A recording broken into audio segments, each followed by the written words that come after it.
Okay, and share my syllabus. Okay, so this is my syllabus. Still partial. I still need to do some modification for the rest of the semester, but my name is Mohammad Malkawi. I'm professor of computer engineering, and doing part-time at Capital. Just for you to know, currently I am located outside the US, particularly way across the Atlantic Ocean in a country called Jordan. You can look it up on Google. You find out.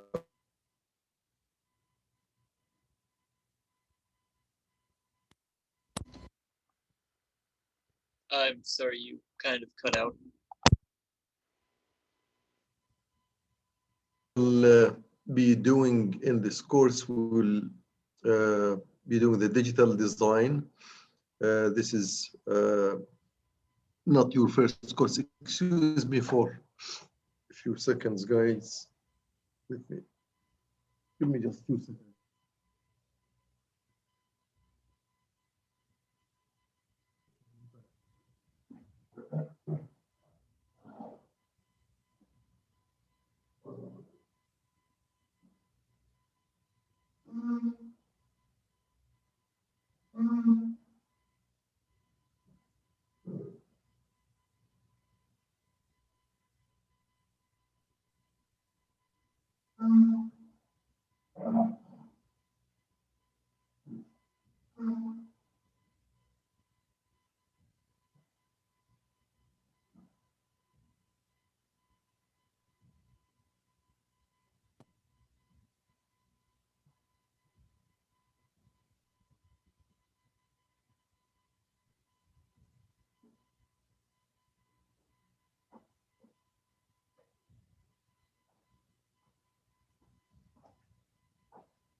Okay, I'm back. Sorry about that. All right. So we will be doing the digital logic design. We'll look at Boolean functions. We'll learn what Boolean functions are. We'll work through what some methods of minimization using something called K-maps or Karnaugh maps or Quinn-McCloskey tabulation. We will look at multi-level circuits, combinational logic design. We use what's called chip count reduction for optimizing digital design. We'll work on sequential circuits. All of these will be known as we go through, and we will do state tables design and asynchronous circuits. I'm pretty sure at this moment these are just names and terms. They don't mean a lot, but as we go, we will be explaining them in more detail. We will be working with assignments, quizzes. I will be posting our assignments and the quizzes.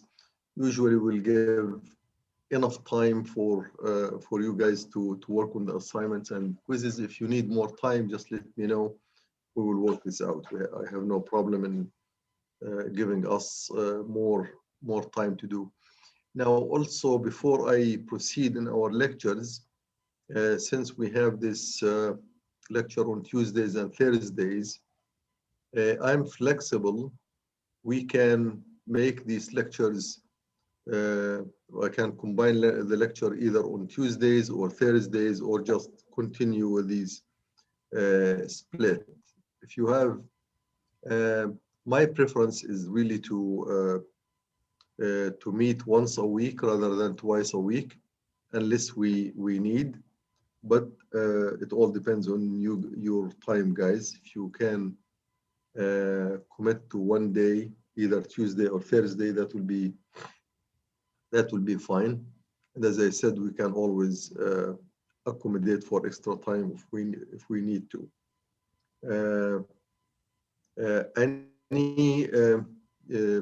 Any objection if we meet only on Tuesdays? You can unmute yourself and mention and let me know what your opinion is. If you want to wait until Thursday to make a decision, that's fine with me as well. I'll wait until Thursday. Do you mean just have one day but longer, or?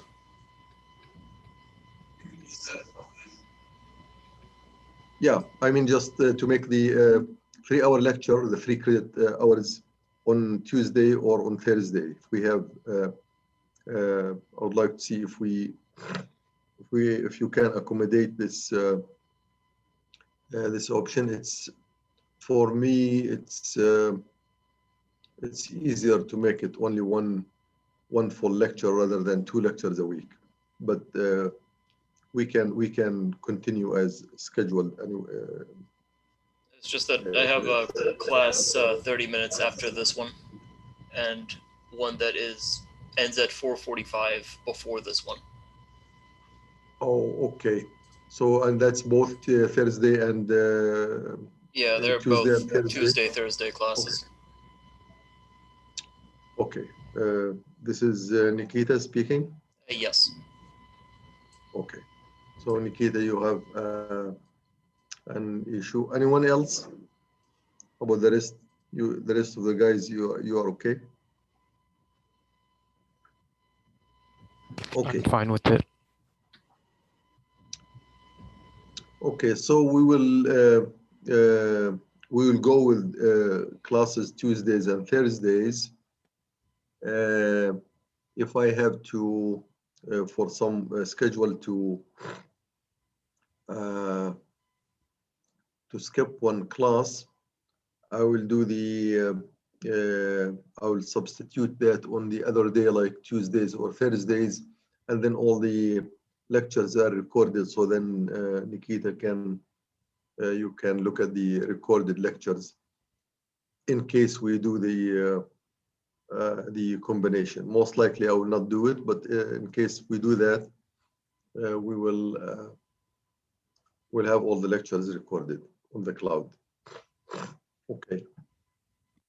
So for now, we'll be regularly we'll be meeting Tuesdays and Thursdays, unless it's a necessity. Then I can do the class on one of the lectures rather than both.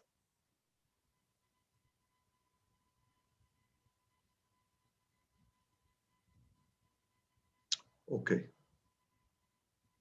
Okay, so I see some comments on the chat. All right. Let me open up my first lecture.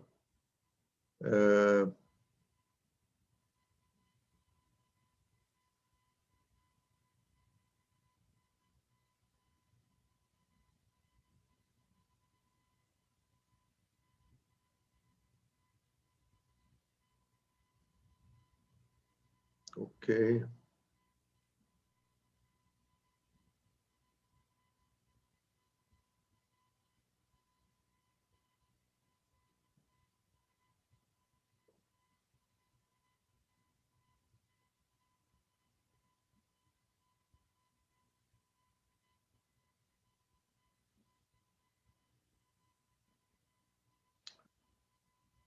Anybody has any question before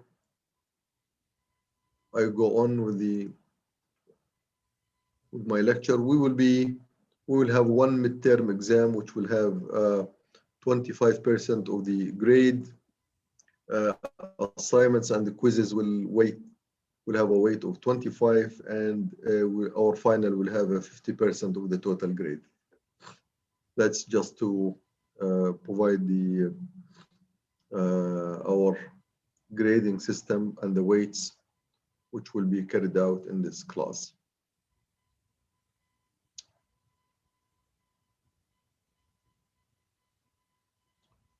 All right.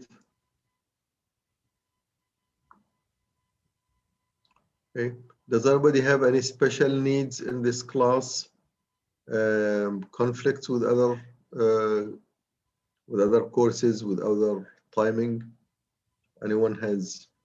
If you have any specific needs, please let me know, and we should be able to work things out. I just have to know ahead of time.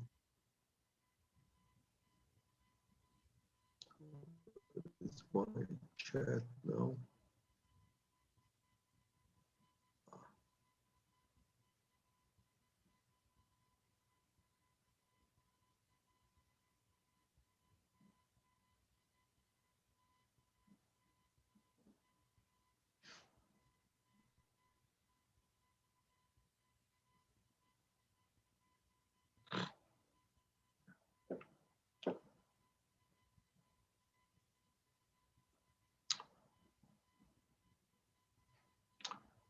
Okay.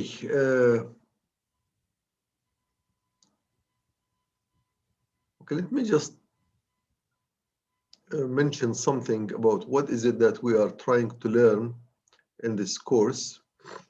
In a nutshell, all our computer systems are really, they are digital systems. That's and digital means it has to do with numbers.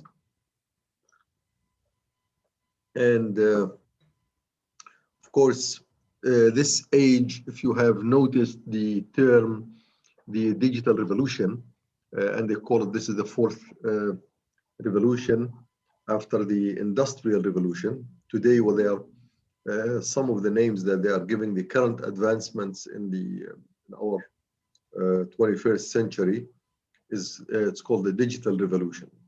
So the digital logic design is really the base of the digital revolution, if you will, where everything is becoming digital. Even our currency and our money today is becoming more digital. Transactions on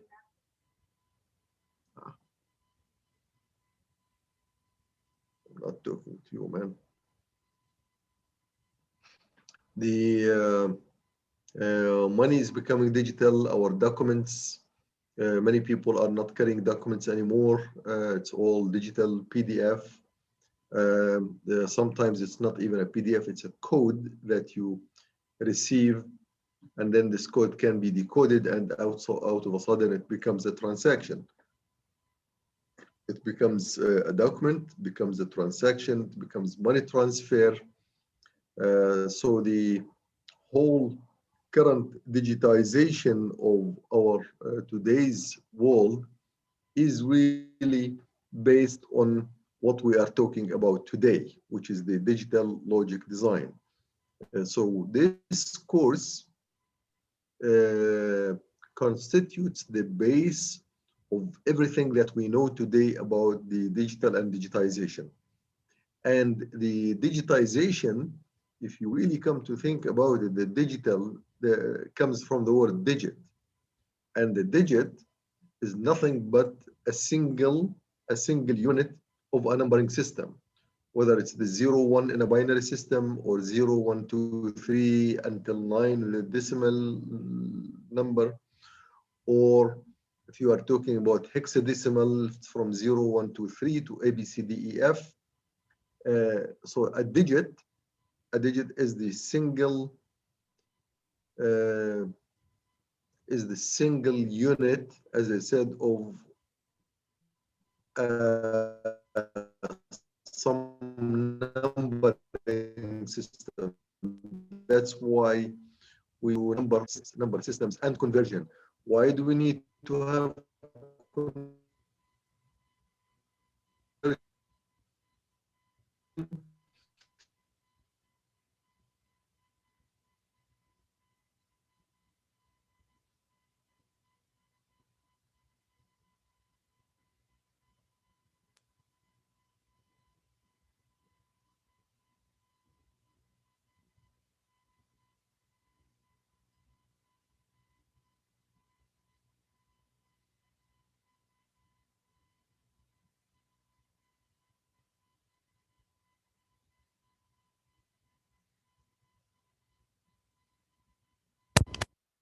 Professor, you're currently muted.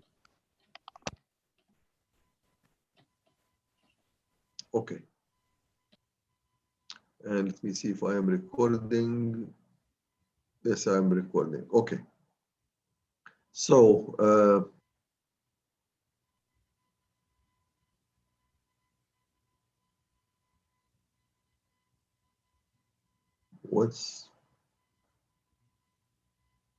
no, this is not the one.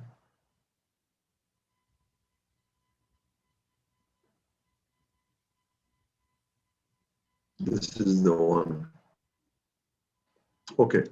So that's what I was saying, is that we need, in order to understand digital systems, we have to understand the number systems, because digital is about digits. It's about the processing of digits. And the digits are a digit is a basic unit of a number system, like 0 and 1 are the basic units of a binary system. In the decimal system or decimal numbers, from 0 to 9, those are the basic digits, and so on. So understanding the numbering system is essential in our talk, and that's to understand the whole issue of the digital logic, or the logic of numbers, if you will. Okay. So what are number systems? So let me create here a new slide for my own sake when I say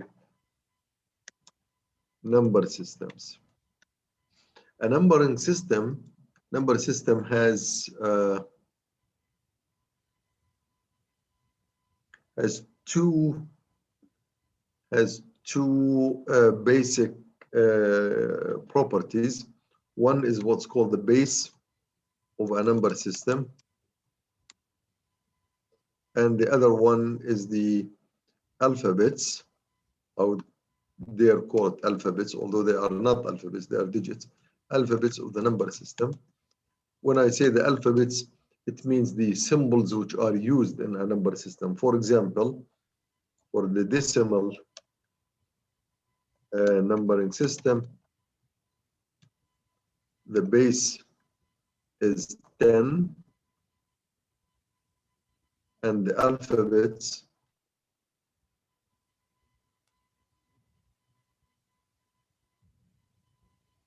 are from 0, and I would put them in this manner.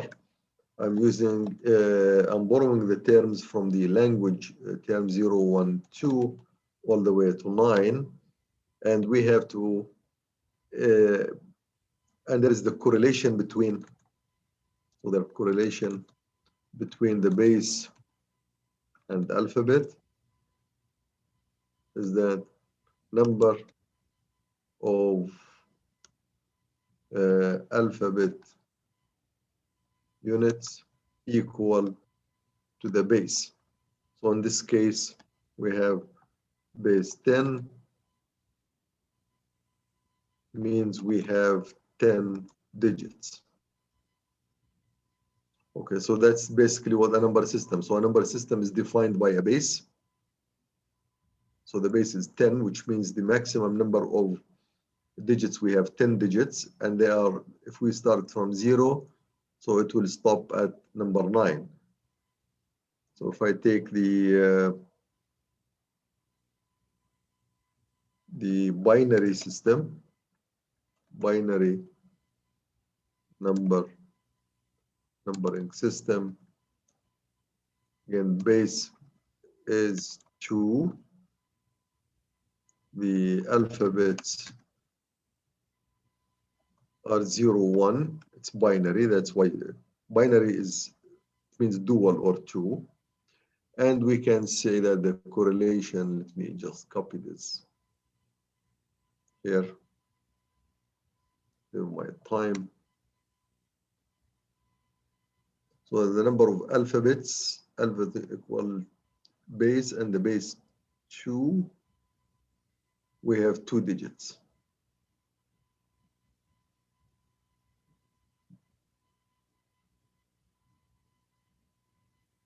So those are simple terms, but these are the axioms of a number system, we have to remember them anyway. We use them, we interact with them. I can do, let me just take this and do duplicate of the style. So let me, the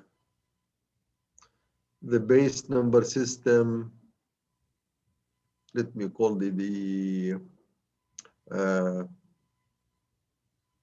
hexadecimal. This is something we know. The base of hexadecimal is 16. And alphabets from 0 to 9. And after 9, we don't use the word 10. We use A, B, C, D, E, F. If we count these, we'll find that there are 16, starting from 0 to 15, but they are total of 16. And since we have base 16, then we have 16 digits. We can create any number system. I can create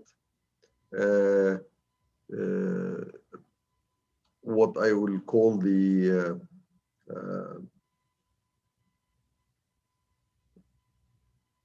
penta numbering system, which is called like the pentagon, which is the base 5.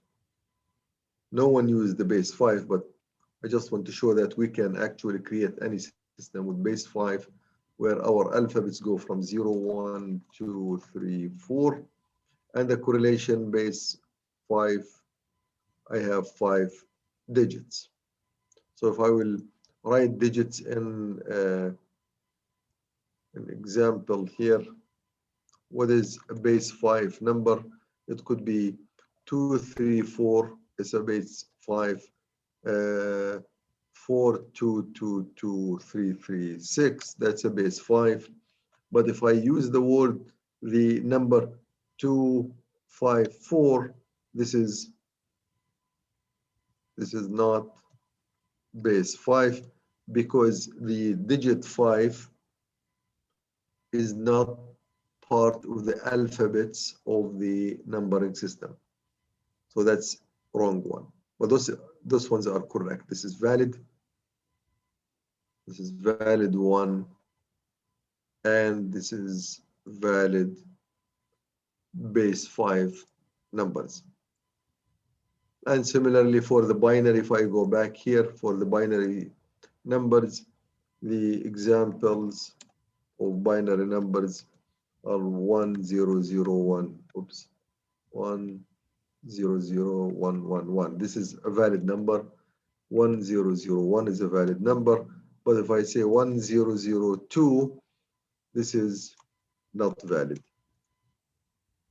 because it has a digit which does not belong to the alphabets of numbers.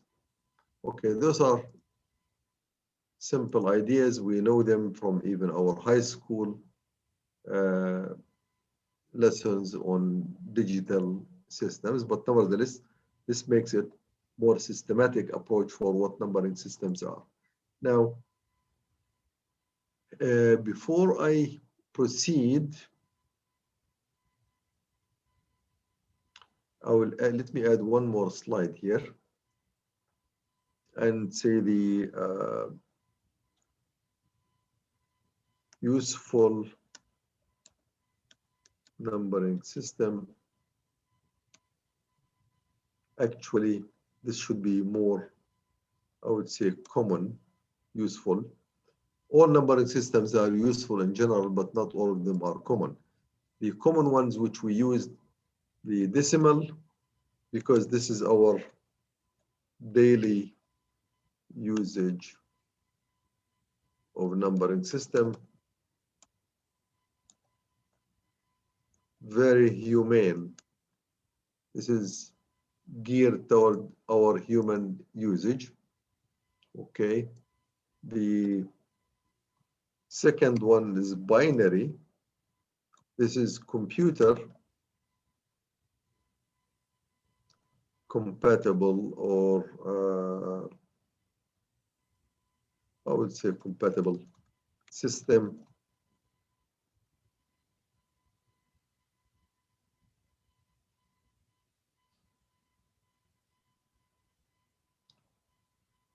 Why? Because it's more toward the digital systems, and it is more suitable for electronic representation. So it has all of these characteristics. Why? Because it can be it can represent easily two distinct electric or electronic signal. As actually what we mean by that, the binary, it works in the manner, try to visualize.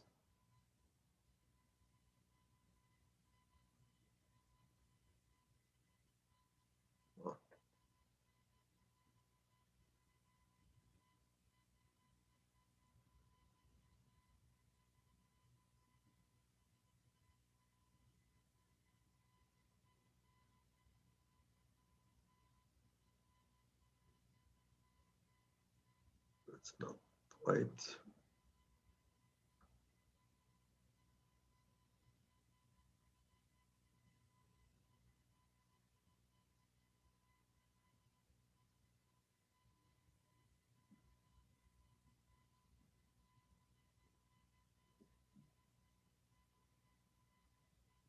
So you can take these.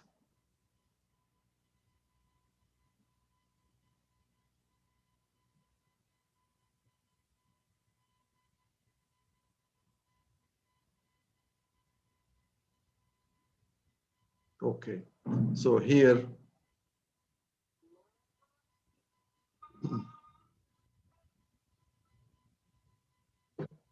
so for example, this is one.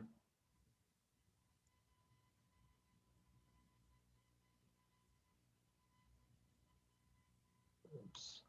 This is one, this is one, this is one.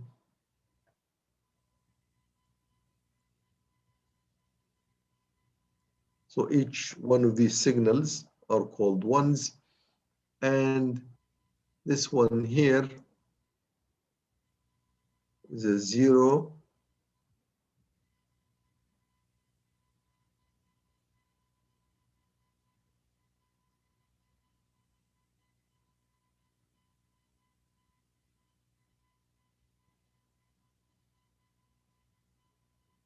So this number is 101101, represents by a signal. This could be a voltage. That's a voltage 1 high, and this is low. So this becomes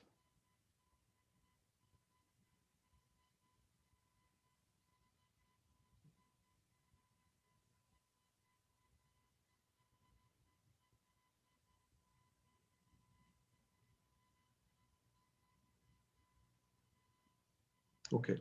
So that's my signal. That's why my binary system is useful. Now in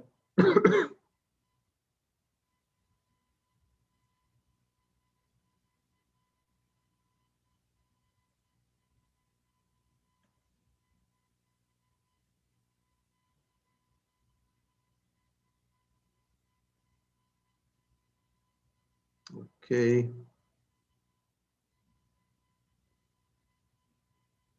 Some of the other useful hexadecimal is useful because it allows the use of binary as well as the power of shorter numbers or binary or digital words, if you will. For example, I can represent a number like this: 1010, 0011, 1010. So in hexadecimal, 1010 is an A, 0011 is a 3, 1010 again is an A. So I use the binary numbers. So I benefit from this 1, 0 up and down.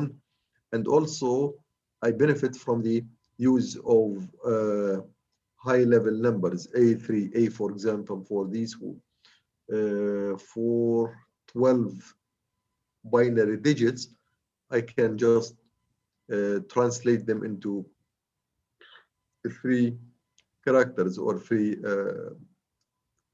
numbers, 3 digits, I'm sorry. Okay, so this is, that's why we prefer to use decimal numbers because that's what we are accustomed to.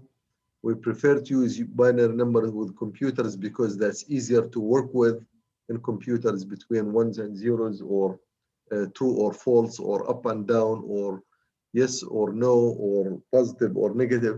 So these 2 states, if you will, of an electric signal can be easily used to represent the ones and zeros.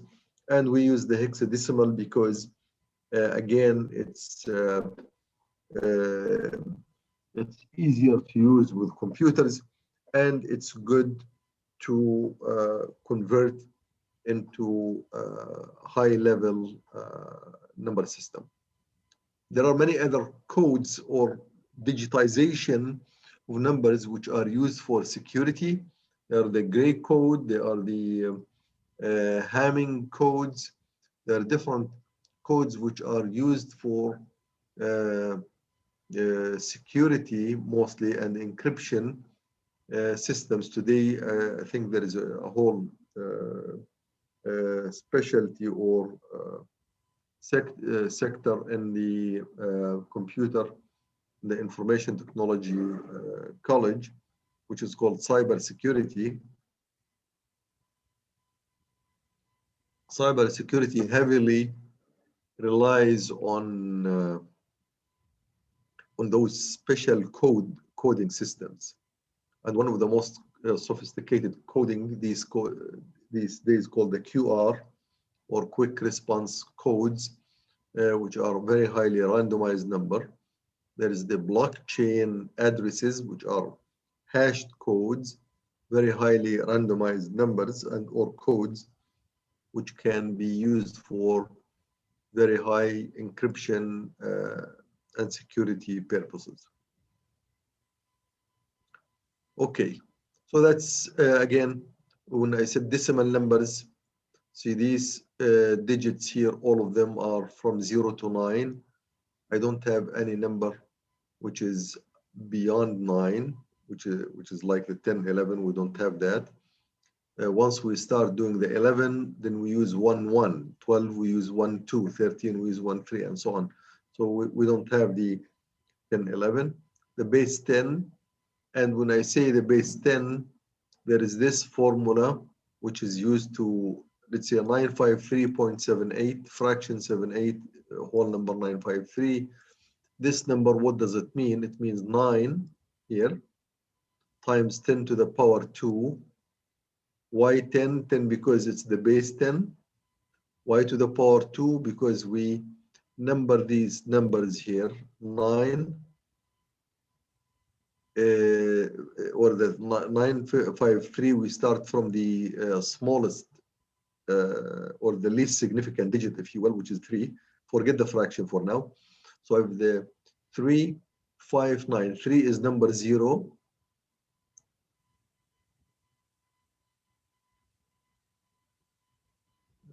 So this is the 0 element.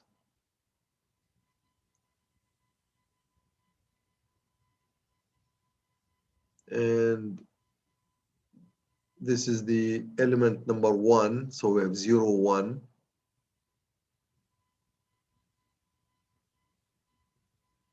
And this is 2.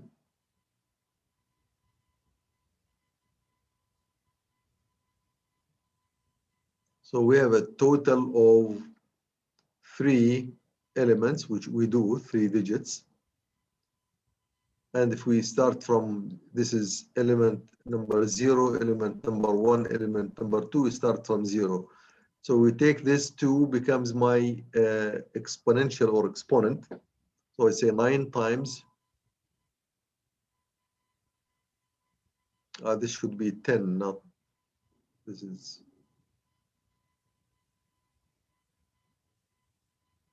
so this 9 times 10 to the power 2, this is 9, plus 5, this is 5, times 10 to the power 1, this is element number 1, so to the power 1, and this is 3 times 10 to the power 0, so 9 times 10 to the power 2, that's 90, or that's 900, I'm sorry, it's 900. And this is 50. This should be blue. Let me put it in blue just to match the 5. And the 3 is in black. 3 times 10 to the power 0. 10 to the power 0 is 1. 3 times 1 is 1. And if I add them, it adds up to 953. That's how we got 953. Okay. Now the fraction, we start the fraction here with 7 times 10 to the minus 1. We start from here. So this is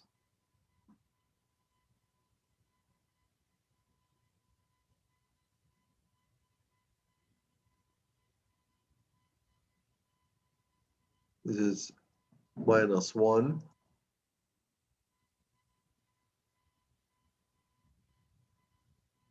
And the 8 is minus 2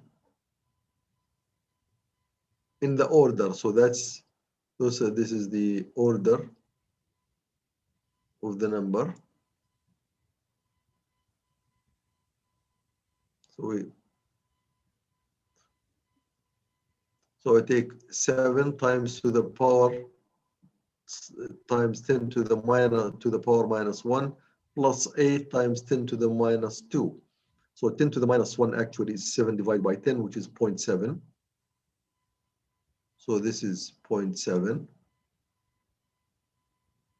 And this 8, let me use a different color here, make it green. So this is 8 times 10 to the power minus 2, which is 0.08. And if I add them up, it becomes 0.78. So this is my number, 953.78. That's how we interpret numbers. And this goes the same for all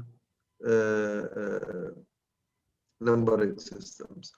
Now computers, as I said before, they use binary numbers, and the 0 and 1, they are interpreted as either true or false, or plus 5 volts and minus 5 volts, the 0, or the 0 volt. The 0, this could be minus 5 volts, or could be actually, this could be, in many systems, they don't go to the minus, they go to the 2 volts. And because the voltage, these are electric signals, as we are studying in our control systems and the digital signal processing courses. In reality, this is not it's not exact 5 or exact minus 5. It's a range. So this becomes the 1 goes in the range from 2 to 5 volts, and the 0 goes from 0 to 2 volts. So if your signal is below 2 volts, the system will decide it's a 0. If it's between 2 and 5, it decides it's a 1. That's just to accommodate for the analog versus digital. So the analog signal becomes, if I will, something, probably something like this. No, that's cannot do it for me. My signal becomes something like this.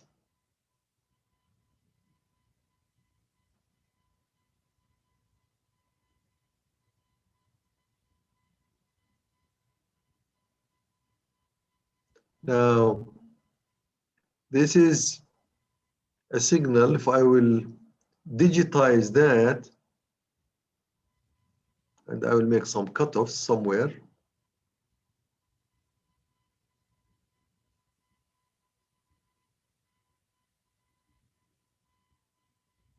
Something.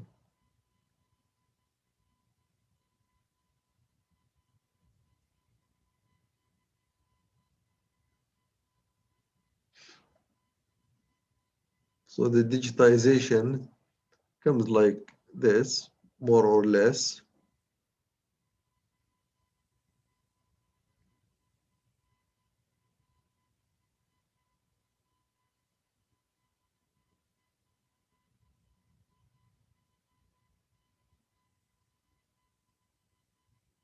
Because in electric signals or electronics, there is nothing called pure signal that you can say, oh, this is always 5 volts or 2 volts. So if I look at these, I'll say, oh, my first here, this looks like a 1. The signal is above. This one here, it's on the margin, so most likely it's a 1, I would say. And this becomes really, it's debatable. That's why your system sometimes might have an error. You will be decoding a signal, and the signal is not very clear. It comes on the border, like this one. However, this is very, very clear, it's a 1. This one is very clear, it's a 0. The voltage is very low. This one is also a 0.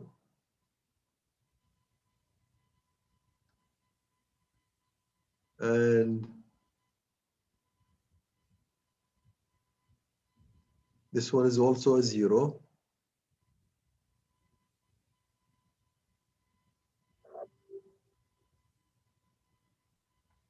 But this one is a 1. And the rest are all 1s. So the binary, because we are dealing with binary, we can just have 2 ranges.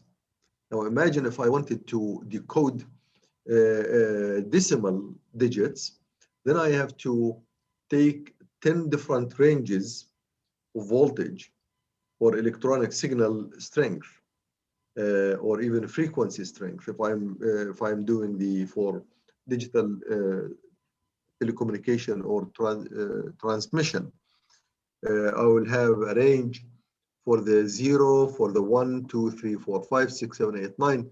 I will have 10 different ranges, and each time a signal comes in, I have to evaluate. But with a binary, I'll just have to look at the signal and find a cutoff where this one here, it's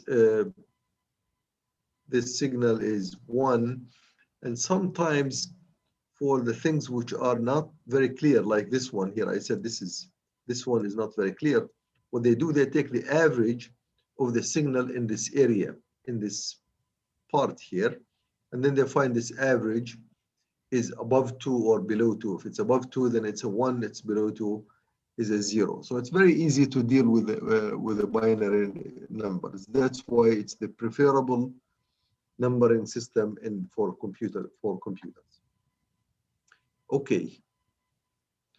Now, the conversion, we need to convert from binary to decimal. Why do we need to convert? We need to convert here. Need to convert because use binaries in your computer as you wish, okay, but give me the result in numbers I can comprehend. Okay, let me even put use binary numbers in your computers as your computer wishes.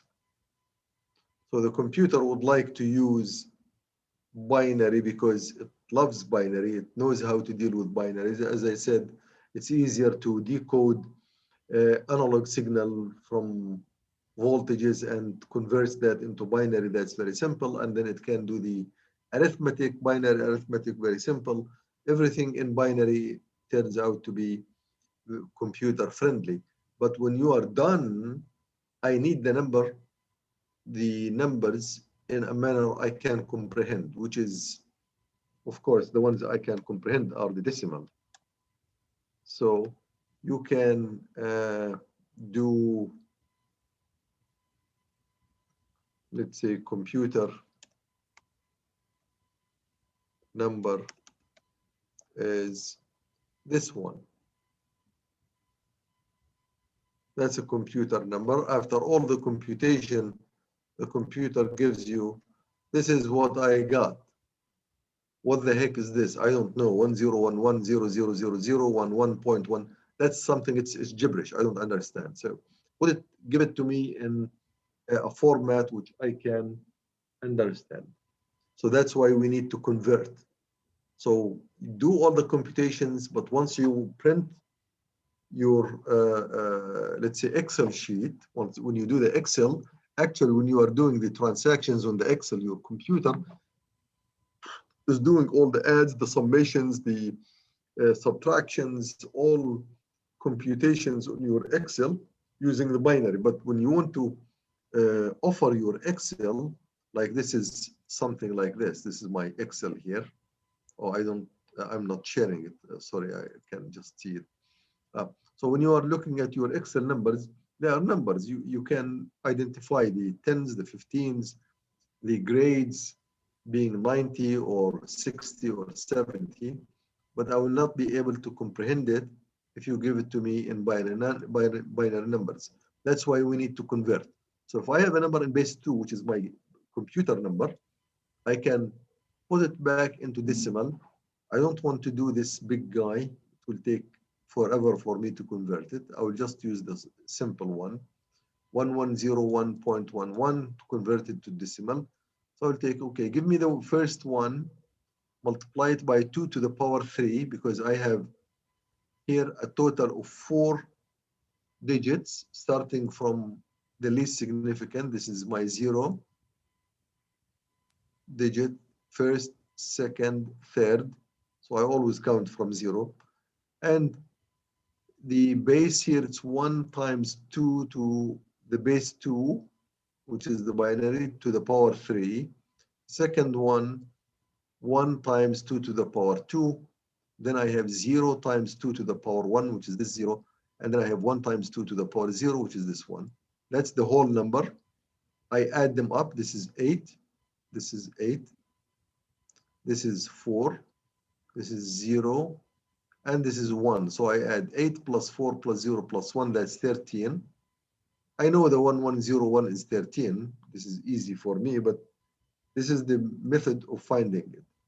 The fraction part, I start the same thing from 0.011, which is this one, times 2 to the power minus 1, plus 1 times 2 to the minus 2. This is, should put it up to the minus 2. So this one is a half, and 1 divided by 4, which is 4, which is 0.75. 1/2 is 0.5 plus 0.25 is 0.75. So I got 13.75. Oh, I understand what 13.75. If this was money, so this is $13.75. Not big deal. But if you tell me, give me $1101.11. What the heck is this? I don't understand. What is it that I want to give you? $1,101? Boy, that's too much. No, I say it's only $13.75. Okay, that I understand. So we do the conversion in this manner. So I take the binary.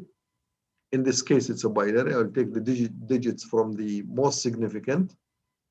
1 times 2 to the power n minus 1, where n is the number of digits here. N is 4. So it's 2 to the power. Here I can,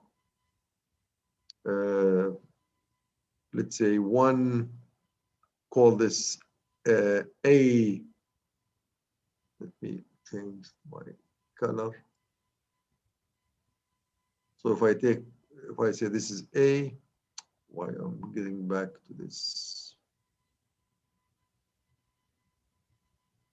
Okay, so it's A1, which is the first one, times 2 to the power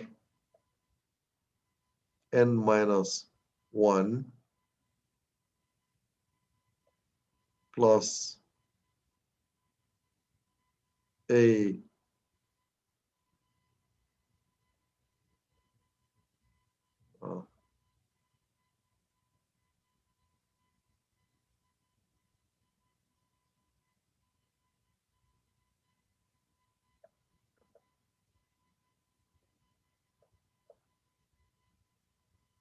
plus A 2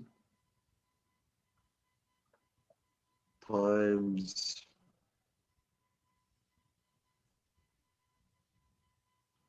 2 to the power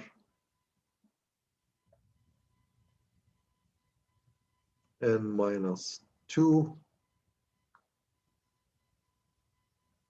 plus 0, all the way to an, because I have actually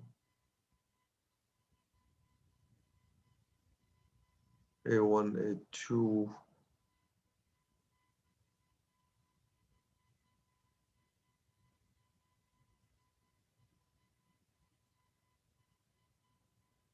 okay, A n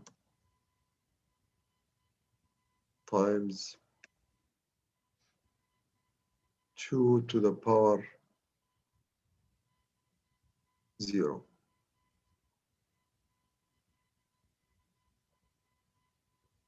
equal, that's my decimal number.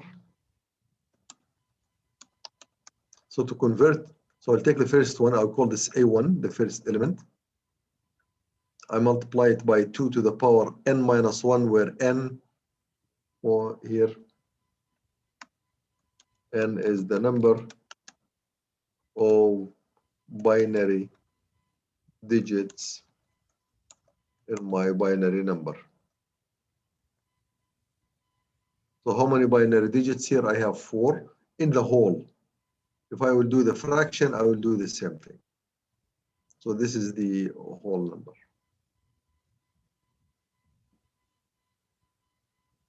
Now I can do a conversion. I can generalize this thing here. Instead of 2, I will use the base. So here, if I will do the conversion from base 8 to base 10, I will take the number which is base 8, like 147.3. I will do the same thing. I will take this I equal 2, which is this is the third number. This is I equal 1. This I equal 0. And I multiply times 8, which is base to the power 2, which is 2 is the position of this unit 1. And here 4 times 8 to the power 1, because the 4 here, it comes at position number 1. Okay, so it's A1 equal 4, and its position I equal 1. And this one, the 7 has position equal 0. So I multiply 7 times a to the 0 and the 3 times a to the power minus 1. So I will get 8 to the power 2, that's 64, plus 4 times 8, which is 32, plus 7 times a to the 0, which is 7. I add them up. This becomes 96, 103, I believe. This is 103.375, which is the 38. And I can do that with any number system.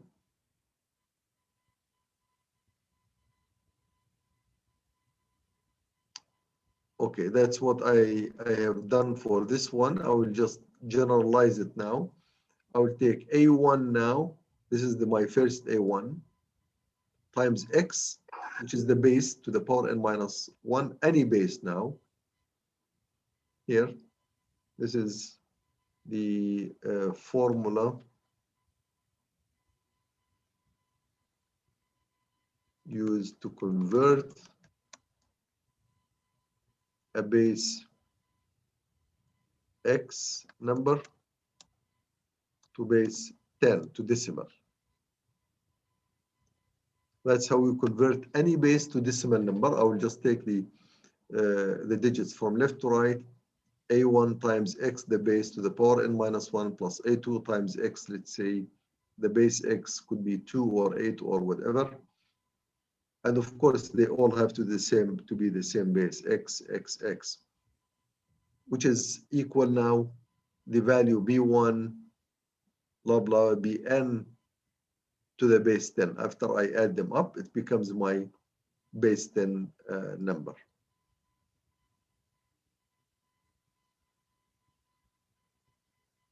Now also that's the same thing for bases greater than 10. So here the X could be 2, could be 3, could be 4, 5, 6, 7, 8, 9, could be 11, 12, 13, 14, 15, 16, any base. So this formula applies for any base which is base X.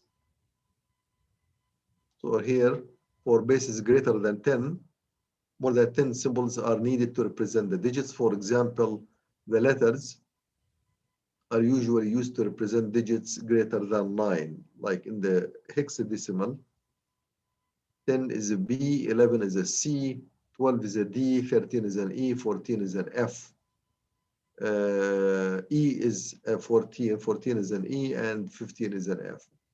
So if I have a number like A to F to the base 16, if I want to know what is this in binary, in decimal, again, remember, we are not accustomed to decimal. If you give me a number A to F, I wouldn't even have a clue how big is this or small. I don't know.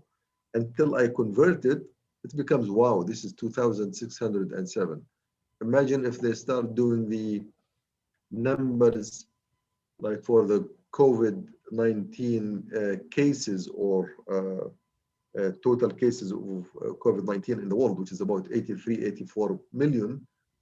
If this was a decimal number, I mean a hexadecimal, or if you convert this from decimal to hexadecimal, it will be probably reduced to somewhere instead of the 83 million, which is 2 and 6, which is about 8 digits, probably in hexadecimal, it's going to be about maybe 6 digits, which sounds much, it's a much relaxing than using the 10, which shows very large. Like this is 2,607. In hexadecimal, it has only 3 digits. But these 3 digits, the A represents a 10 and the F represents a 16 or a 15. So now I do the A, which is 10 in decimal, times 16 to the power 2 plus 2, which is here.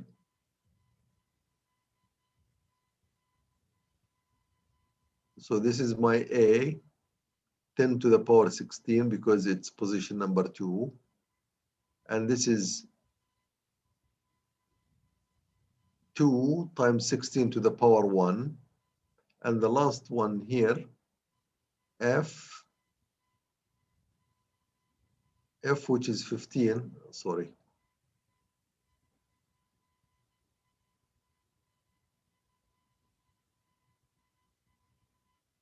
times 16 to the power 0. So this is 16 is 2 to the 256 times 10, 2560. 2 times 16, that's 32. 15 times 1 is 15. So you add them up, it's 2006 and 7. So this is a method that converts everything to decimal. So that's what I have just did. So the digits from 09 to AF. These are numbers 127A, 3B, F, D.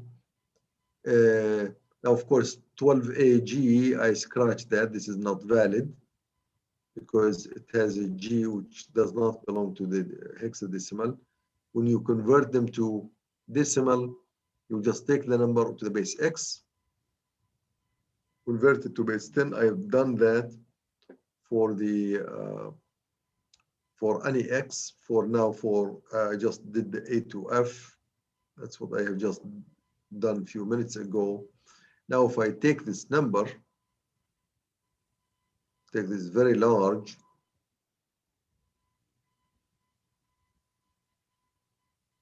so you take into decimal using a simple computer program to convert the number into decimal. So you can actually write a code so you can convert this, because you are not going to convert it by hand. This will take you forever to do that. So this can be either using a code that you write, or you can find a built-in code on the system. So if you go to Google and you say convert decimal, I think to hexadecimal to decimal, you should be able to do that. Let me see if I can do that. I never tried that, but I'm pretty sure it's possible. So let me share my screen here. And in my screen, if I go here and I'll say convert hexadecimal hex to decimal converter.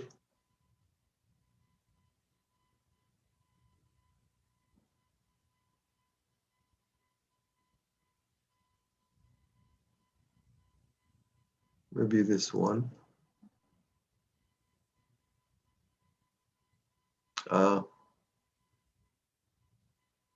Okay, so let me say A, B, C, D, F, 1, 2, 3, 4, 5, and I want to convert. Okay, so it gave me this number immediately. So what I'm trying to say here is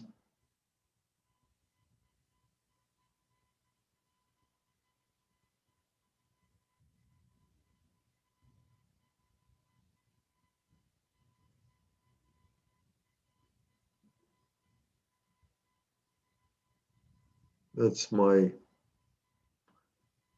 number.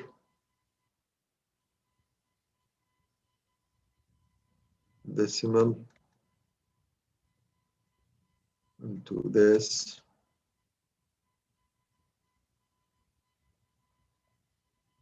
Hexadecimal.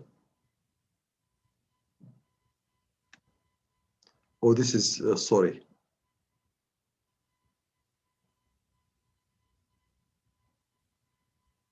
This is hexadecimal, this is decimal. So somebody had written the program here, which is a calculator which goes from hexadecimal. But if I want to do it physically, I will just take the A here. What did I do here? If I will do it myself, I would say A times 16 to the power. How many digits here? 1, 2, 3, 4, 5, 6, 7, 8, 9, 10, 11, 12, 13. So 8 times 16 to the power 12 plus 8 times 16 to the power 11 plus 8 times 16 to the power 10. I will do all of these and then add them together. I will get this number. Now, how big is this number? I don't know really. This is too big for me to comprehend. You have to do it 3, that's a million. 1836, that's a billion. 404, that's a trillion. Now this is a zillion, and this, I don't know what this is. This is a huge number. Anyway, so that's the idea here of conversion. I will stop right here. This is now going backward from decimal to other digits. So here until now we know how to go to decimal. Now we'll go back from decimal or other systems, let's say to binary, or then from any system, from any base X to base Y. How do we do that? We'll go over that next time. And then after that, I will issue my assignment. I had an assignment, but it's not completely covered, but it's partially it's covered in today's lecture. But on next lecture, we will cover what is necessary to do the complete conversion. Okay.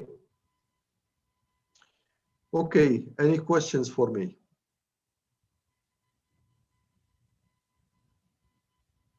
And I will mark my next lecture here. Next lecture for January 7, 2021. So I know where I stopped.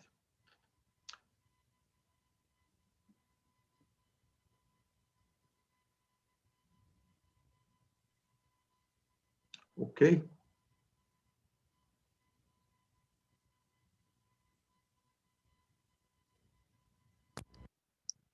There are no questions. Go ahead. I just want to say that I heard you, but I don't have any questions yet. Okay, great. Thanks. All right. See you guys next time on Thursday. We'll talk to you guys later.